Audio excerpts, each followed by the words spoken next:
If you've been watching my series, Slow Pitch Power Pitching, then you know we're between video 2 and 3. Video 2, we talked about the grip, the release, the mechanics. Video 3, we're going to talk about strength training, drills, and practice. But before we move on, it's important for you to know where you are with your spin rate. So keep watching and I'll show you how to measure that spin rate.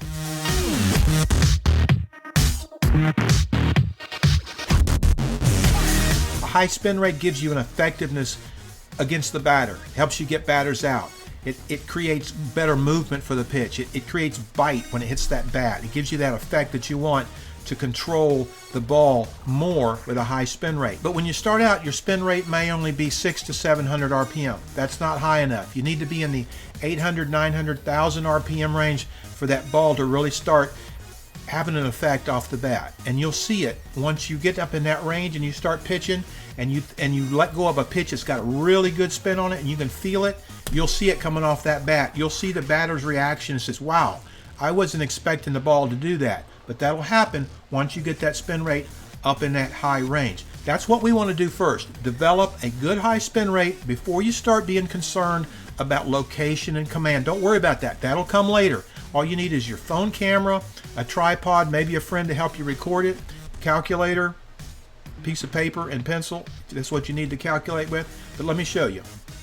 Okay, let's set up your camera from the side and record your pitch. Be sure you're throwing a 4-seam backspin pitch. Now don't worry too much about the mechanics at this point, as this is your starting point or only a benchmark. Now play it back frame by frame and count how many video frames it takes for the ball to make one full rotation. This is easier if you mark the ball with tape or a marker. Now you need to know the frame rate of your video recording. I recommend setting your camera to 60 frames per second, as this makes it easier to count ball rotations than the typical 30 frames per second. Let's use this example. You're recording at 60 frames per second and it takes 4 frames for the ball to rotate one full turn. Now divide your frame rate 60 by the number of frames for a full turn, 4 frames. This gives you the number of rotations in 1 second, 15 rotations in 1 second.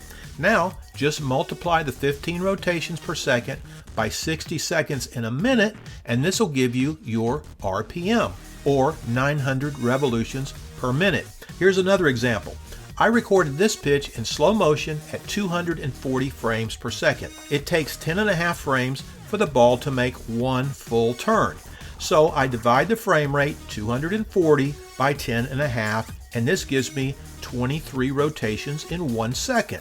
Now I just multiply the 23 rotations in 1 second by 60 seconds in a minute, and this gives me a spin rate of 1380 revolutions per minute. 1380 is not my game speed RPM. That's just where I am when I'm working out, when I'm training, when I'm working on that specific part of my pitch.